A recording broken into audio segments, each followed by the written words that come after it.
Une enquête étrange mais sérieuse a été ouverte après qu'une femme a été tuée par balle dans un quartier de Vitry-sur-Seine, préparant le terrain pour un événement tragique sur ce qui aurait dû être une joyeuse célébration de Pâques. Ce matin-là, la police a reçu un appel et est arrivée dans une maison où elle a découvert une femme morte à l'intérieur, le corps marqué par des blessures par balle. Les voisins ont indiqué que 2 enfants résidaient également dans la maison, bien que les autorités aient confirmé que personne d'autre n'avait été blessé lors de l'incident. Les habitants de cette communauté ont exprimé leur incrédulité, décrivant la région comme étant d'une paix sans précédent et avec peu ou pas de criminalité. Ils ont souligné qu'il s'agissait d'un très bon quartier où rien de tel ne se produisait jamais, les laissant choqués et pleins d'espoir qu'une telle tragédie ne se reproduise plus. L'idée selon laquelle de simples excuses auraient pu lui sauver la vie persistait dans l'air, mais même ces mots, prononcés doucement dans un moment de désespoir, se sont révélés insuffisants pour mettre un terme à l'impensable. C'est l'histoire de Gaby Parker, une femme dynamique de 30 ans, mère dévouée de 2 jeunes filles et agent immobilier épanoui à Vitry-sur-Seine. Elle avait des rêves, une famille qu'elle chérissait et une vie qu'elle construisait méticuleusement brique par brique. Même si son monde était loin d'être parfait, elle a tenu bon pour le bien de ses filles, de son cœur et de son âme. Son mari, Nicolas Parker, était un soldat, un homme façonné par la discipline et le devoir, stationné à Fort Carson. De l'extérieur, leur vie aurait pu paraître ordinaire, voire prometteuse, mais derrière des portes closes, des fissures avaient commencé à se former, s'élargissant lentement en un abîme de tragédie. Lors d'un jour destiné à la famille et à la célébration de la naissance de Jésus, Pâques 2021, l'air était pur, les rues calmes et les familles de Vitry-sur-Seine se sont rassemblées autour de tables pour partager leurs remerciements. Dans la maison Parker, ce jour aurait dû être comme n'importe quel autre Pâques. Un moment pour se réunir, mettre de côté les différences et apprécier la volonté de Dieu de libérer son Fils unique sur l'humanité. Cependant, pour Gaby, ses filles et Nicolas, ces Pâques se termineraient dans une horreur inimaginable. Un simple désaccord est devenu incontrôlable. Des mots ont été échangés, les esprits se sont échauffés et une journée ordinaire a pris une tournure dévastatrice. Sous le regard de ces 2 jeunes filles, Maria et Éléonore, leur refuge s'est transformé en scène pour un acte de violence qu'elles emporteraient avec elles pour toujours. Qu'est-ce qui a conduit à ce moment? Pourquoi des excuses, si petites et si humaines, n'ont-elles pas pu arrêter la cascade d'événements qui ont suivi? Cette histoire est celle d'un chagrin et d'une perte, d'une vie prise trop tôt et des échos laissés par ceux qui l'aimaient. Avant de plonger dans l'histoire complète, je souhaite vous souhaiter la bienvenue sur ma chaîne. Merci à mes incroyables téléspectateurs et abonnés, votre soutien nous alimente chaque jour. Si vous avez envie des histoires de crimes les plus époustouflantes et les plus effrayantes qui vous laisseront sans voix, appuyez sur ce bouton d'abonnement, partagez et aimez dès maintenant. Croyez-moi, vous ne voudrez pas manquer la suite. Frappez-le, restez accro et allons-y. Gaby Parker a grandi avec des rêves qui allaient bien au-delà de ses modestes débuts. En tant que jeune fille, elle était connue pour son sourire contagieux et sa détermination inébranlable qui définissait son caractère. Ceux qui l'ont connue l'ont décrite comme une personne travailleuse, attentionnée et profondément dévouée à sa famille. Elle rêvait de créer un environnement stable et aimant pour ses 2 jeunes filles, un endroit où elles pourraient s'épanouir et grandir sans souci. Au début de la vingtaine, Gaby a découvert sa passion pour l'immobilier et grâce à des efforts inlassables, elle s'est bâtie une carrière naissante d'agent immobilier, un travail qui alliait son talent pour entrer en contact avec les gens et sa volonté de construire quelque chose de significatif pour sa famille. Il était clair pour tout le monde autour d'elle que ses filles, Maria et Éléonore, étaient son monde. Tout ce qu'elle faisait, du travail tard le soir jusqu'au petit matin pour les préparer à l'école, visait à leur offrir un avenir meilleur. L'histoire de Nicolas Parker s'est déroulée selon un chemin différent. En tant que soldat en service actif stationné à Fort Carson, il incarnait la discipline et la structure.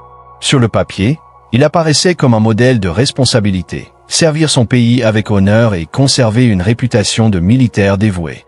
Ses collègues parlaient souvent de sa solide éthique de travail et de son engagement indéfectible envers ses fonctions, mais l'homme derrière l'uniforme était plus complexe. En privé, l'attitude de Nicolas changeait souvent. Sous la surface de son extérieur apparemment discipliné se trouvaient des tensions qui se répercutaient parfois sur sa vie personnelle. Sa relation avec Gaby, autrefois pleine de promesses et de potentiel, a commencé à montrer des signes de tension au fil des années. L'histoire du couple a commencé en 2015 lorsqu'ils se sont rencontrés et sont tombés amoureux. Leur relation s'est rapidement épanouie et ils se sont mariés la même année. Au début, ils ressemblaient à n'importe quel autre couple construisant une vie ensemble. Ils partageaient une maison, célébraient des étapes importantes et accueillaient 2 filles qui devinrent le centre de leur univers. Mais au fil du temps, des fissures ont commencé à se former dans leur mariage. En 2019, les tensions étaient devenues trop difficiles à ignorer, ce qui a conduit Gabi à demander le divorce. Cependant, l'affaire a finalement été classée sans suite, laissant subsister des problèmes non résolus sous la surface. Les années qui suivirent furent marquées par un sentiment croissant de tension, alimenté par le contrôle, la colère et la volatilité émotionnelle qui semblaient définir leurs interactions. Leurs proches ont vu les luttes, mais personne n'aurait pu prédire la tournure dévastatrice que prendrait leur vie. Le matin du lundi de Pâques a commencé comme beaucoup d'autres dans la maison Parker. L'odeur du café infusé emplissait l'air et le léger bourdonnement de la télévision en arrière-plan donnait un sentiment de normalité. Gabi était occupée dans la cuisine, préparant un petit repas pour sa famille, tandis que les filles, Maria et Éléonore, âgées respectivement de 5 et 7 ans, étaient assises à la table à manger, leur rire remplissant la pièce tandis qu'elles coloriaient ensemble, attendant avec impatience les vacances. Malgré les sourires apparents, la tension entre Gabi et Nicolas couvait sous la façade d'un lundi de Pâques normal. Leurs interactions furent brèves, marquées par un silence inconfortable qu'aucun des deux ne semblait vouloir rompre. Pour le bien des enfants, Gabi s'est efforcée de garder la journée aussi fluide que possible, dans l'espoir d'éviter toute confrontation, son attention étant concentrée sur la création d'une atmosphère chaleureuse et aimante pour ses filles. Mais au fil des heures, un désaccord a commencé à germer. Les détails exacts de ce qui a déclenché la dispute restent flous, mais ce qui a commencé comme un simple échange de mots s'est rapidement transformé en quelque chose de bien plus volatile. La voix de Nicolas devenait plus forte, son ton plus aigu, tandis que Gabi tentait de désamorcer la situation. Ses exigences sont devenues plus fortes, se concentrant sur un seul point, des excuses qu'il a insisté pour qu'elles doivent répéter encore et encore pour reconnaître ce qu'il percevait comme un affront. La dispute est devenue incontrôlable et l'atmosphère dans la maison est passée de tendue à hostile. Maria et Éléonore, maintenant effrayées, se cramponnaient l'une à l'autre, la matinée joyeuse remplacée par la peur et la confusion. Gabi, la voix tremblante, tenta de raisonner Nicolas, lui proposant les mots qu'il exigeait pour tenter de le calmer. « Je suis désolée », dit-elle, sa voix à peine audible à cause de sa colère, mais ses excuses n'étaient pas suffisantes. La colère de Nicolas avait atteint un point de non-retour. Dans un moment de finalité effrayante, il attrapa une arme à feu. Les instants suivants furent un flou de chaos et d'horreur. Plusieurs plans résonnèrent dans la maison, le son se répercutant sur les murs. Une balle a touché Gabi à la tête, mettant fin à sa vie sur le coup. Maria et Éléonore, figées sous le choc, ont vu leur mère s'effondrer au sol. Le silence qui suivit fut assourdissant, rompu seulement par les cris des enfants. Leur monde avait été brisé en un instant, la sécurité de leur maison remplacée par la froide réalité de ce dont ils venaient de voir. Nicolas, apparemment détaché de la gravité de ses actes, a appelé le 911, signalant la fusillade comme s'il s'agissait d'un événement sur lequel il n'avait aucun contrôle. Lorsque les autorités sont arrivées, la scène était déchirante et désolante. Le corps sans vie de Gabi gisait sur le sol, Maria et Éléonore se blottissaient l'une contre l'autre dans un coin.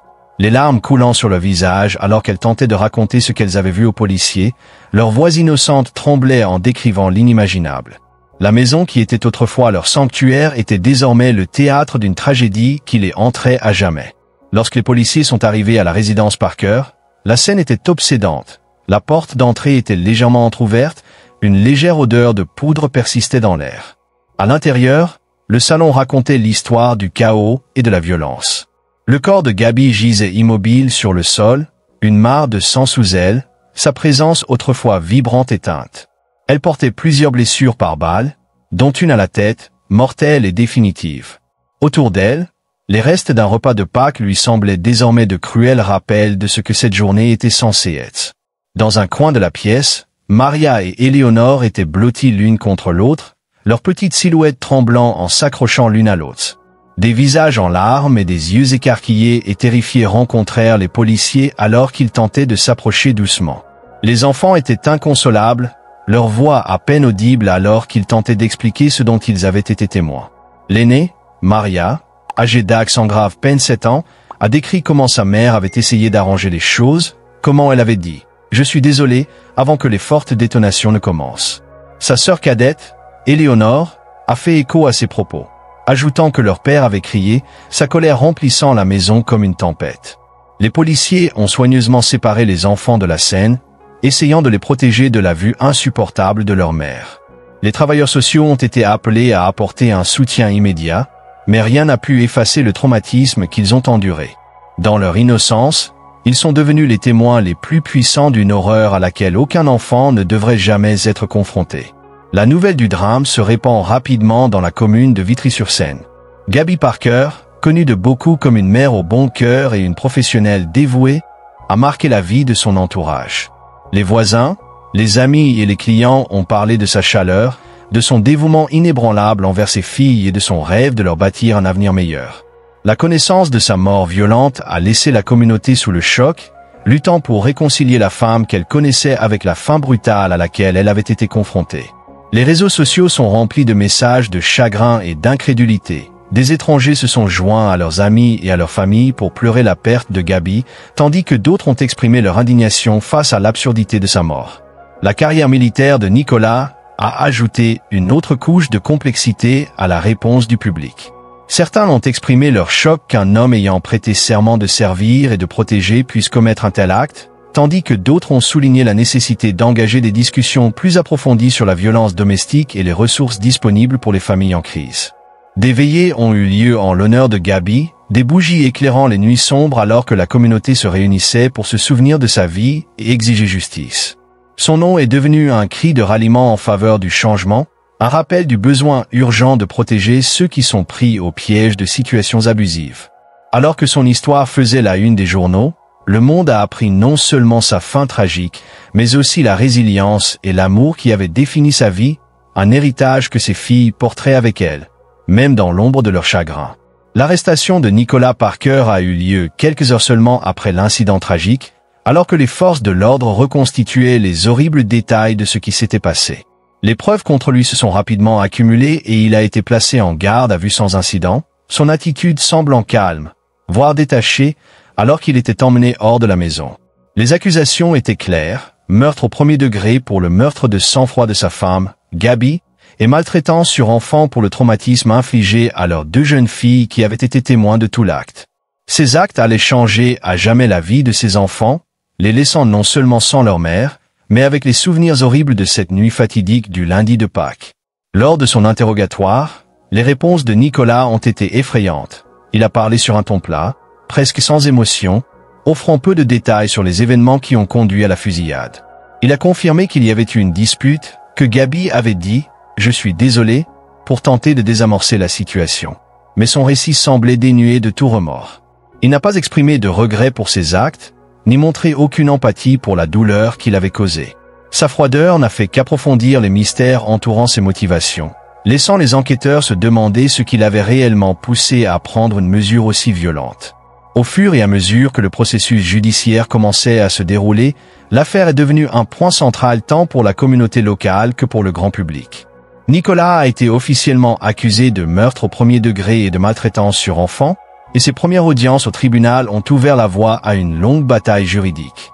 L'accusation a brossé un tableau clair de la tragédie, un acte de violence insensé dans une maison qui aurait dû être remplie d'amour et de gratitude le lundi de Pâques. Mais l'équipe de la défense s'est efforcée de semer le doute, en remettant en question les détails du crime et en tentant de présenter Nicolas sous un jour différent. Le processus judiciaire a été long et semé d'embûches. Les cas de violence domestique, en particulier ceux qui dégénèrent en meurtre, sont souvent très complexes. Les conséquences émotionnelles et psychologiques des abus, tant sur la victime que sur les témoins, font qu'il est difficile de comprendre pleinement l'enchaînement d'événements qui mènent à des résultats aussi dévastateurs. Dans cette affaire, la difficulté d'obtenir justice était aggravée par le fait que les enfants étaient les témoins les plus directs du crime.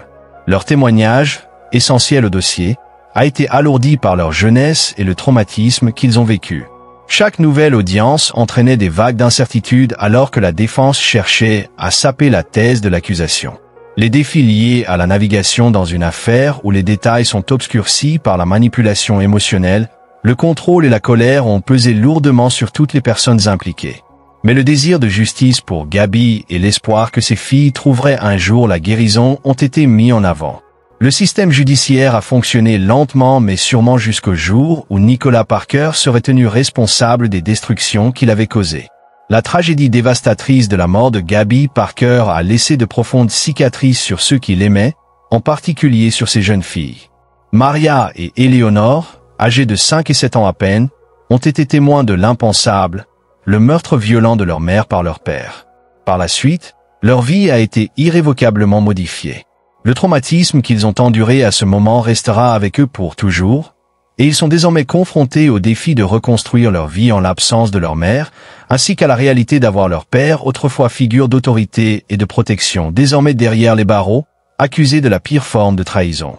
Immédiatement après la fusillade, les enfants ont été confiés à des membres de leur famille, les autorités prenant les mesures nécessaires pour assurer leur sécurité et leur bien-être.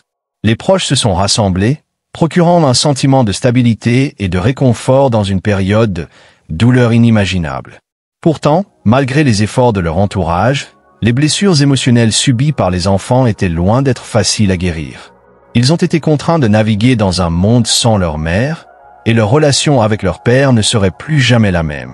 La famille élargie et les amis de Gabi ont été également secoués. Ceux qui l'avaient connue comme une mère aimante et travailleuse ne pouvaient pas imaginer la fin violente de sa vie. Elle avait été une lueur d'espoir et de chaleur pour tant de personnes. Et maintenant, elle devait pleurer la perte d'une femme qui leur avait été enlevée trop tôt. Les répercussions de sa mort ont été ressenties dans toute la communauté alors que les gens luttaient pour réconcilier la femme qu'ils connaissaient avec l'horrible réalité de ce qui s'était passé chez elle cette nuit-là. Les amis et la famille de Gabi, dévastés par leur perte, se sont également retrouvés à se poser des questions. Pourquoi cela devait-il se terminer de cette façon? Quelque chose aurait-il pu être fait pour empêcher cela? La tragédie est devenue non seulement une perte personnelle, mais aussi un rappel brutal des dangers de la violence domestique, surtout lorsqu'elle est cachée derrière des portes closes. Le cas de Gabi a mis en évidence la nature souvent invisible du comportement de contrôle dans les relations, les manipulations subtiles et la volatilité émotionnelle qui peuvent entraîner des conséquences terrifiantes. La violence domestique est un problème qui touche des millions de personnes à travers le monde, et l'histoire de Gabi est loin d'être unique. Les experts soulignent que les comportements contrôlants, la manipulation émotionnelle et les cycles de violence verbale sont souvent présents dans les relations abusives, bien avant que la violence ne dégénère. Selon la Fédération nationale Solidarité Femmes, FNSF, une femme sur 4 et un homme sur 9 seront victimes de violences physiques graves au sein de leur partenaire au cours de leur vie. C'est une statistique stupéfiante qui souligne l'importance de reconnaître les signes avant-coureurs avant qu'il ne soit trop tard. Les agresseurs isolent souvent leurs victimes, utilisant des tactiques pour les faire se sentir impuissantes ou indignes. Ces cicatrices émotionnelles sont parfois plus difficiles à voir, mais elles n'en sont pas moins dommageables. Pour ceux qui pourraient vivre des situations similaires, l'histoire de Gabi rappelle douloureusement la nécessité d'agir. Il est essentiel de reconnaître les signaux d'alarme, qu'il s'agisse d'un comportement constant de dépréciation, de contrôle ou de menace qui s'intensifie avec le temps. Personne ne devrait se sentir piégé dans une relation abusive. Il n'est pas toujours facile de détecter les signes de violence émotionnelle ou physique, et il est encore plus difficile de partir lorsque l'on se sent isolé ou effrayé. Mais les leçons de l'histoire de Gabi sont claires. Personne ne mérite de vivre dans la peur, et personne ne devrait ignorer les signes d'abus. Si vous ou quelqu'un que vous connaissez est dans une relation abusive, il existe des moyens de vous libérer, de reprendre le contrôle et de trouver la sécurité. Que l'histoire de Gabi soit un signal d'alarme. Un rappel que nous devons tous nous unir pour soutenir ceux qui ont besoin d'aide, sensibiliser aux signes de maltraitance et continuer à lutter pour la justice et la sécurité de toutes les victimes de violences domestiques. Gabi Parker était plus qu'une simple victime de violence. C'était une femme pleine de potentiel, une mère qui chérissait ses 2 jeunes filles et rêvait de leur bâtir un avenir à Dieu. Sa vie était faite de travail acharné, d'ambition et d'amour, une vie qui a été tragiquement écourtée. Même si sa mort a laissé un vide qui ne pourra jamais être comblé, son héritage perdure dans le cœur de ceux qui l'ont connue. On se souvient d'elle non seulement pour la tragédie qui lui est arrivée, mais aussi pour la chaleur qu'elle a apportée à la vie des autres et l'amour qu'elle a donné à sa famille. Son histoire, aussi déchirante soit-elle, nous rappelle avec force les dangers qui se cachent derrière les portes closes, où de nombreuses personnes souffrent en silence. La mort de Gabi n'était pas le résultat d'une simple dispute. C'était le point culminant tragique d'années de violence émotionnelle, de contrôle et de manipulation. Personne ne devrait perdre la vie pour quelque chose d'aussi simple que des excuses. Son histoire devrait servir de sonnette d'alarme, non seulement pour ceux qui entretiennent des relations marquées par une volatilité émotionnelle, mais pour nous tous. Nous devons rester vigilants et reconnaître les signes d'abus avant qu'ils ne dégénèrent. La voix de Gabi a peut-être été réduite au silence trop tôt, mais elle ne doit jamais être oubliée. Que son histoire témoigne de la force des survivants et du besoin de justice pour ceux qui ne peuvent plus parler pour eux-mêmes. Derrière chaque statistique, chaque gros titre tragique se cache une personne, une famille, une vie qui compte. L'histoire de Gabi est un appel au changement, un appel à regarder au-delà de la surface et à reconnaître les moyens subtils mais puissants par lesquels le contrôle et la manipulation peuvent s'implanter. En réfléchissant à sa vie, n'oublions pas les leçons que son histoire nous enseigne. Personne ne devrait jamais se sentir pris au piège d'une relation abusive. Si vous ou quelqu'un que vous connaissez êtes victime de violence, il existe de l'aide. La violence domestique n'est jamais la faute de la victime. Et il existe des ressources disponibles pour fournir un soutien, un abri et un chemin vers la sécurité. Si cette histoire vous parle, partagez-la avec les autres. Que l'histoire de Gabi nous rappelle que nous ne devons jamais rester silencieux lorsqu'il s'agit de rendre justice aux victimes de violences domestiques. Abonnez-vous à cette chaîne pour rester informé et engagé dans la lutte contre les abus. Rejoignez la conversation dans les commentaires et partagez vos réflexions ou expériences. Continuons à sensibiliser, brisons le silence et veillons à ce qu'aucune voix ne soit plus réduite au silence. L'histoire de Gabi ne sera jamais oubliée. Assurons-nous d'être unis pour empêcher que d'autres tragédies comme la sienne ne se reproduisent.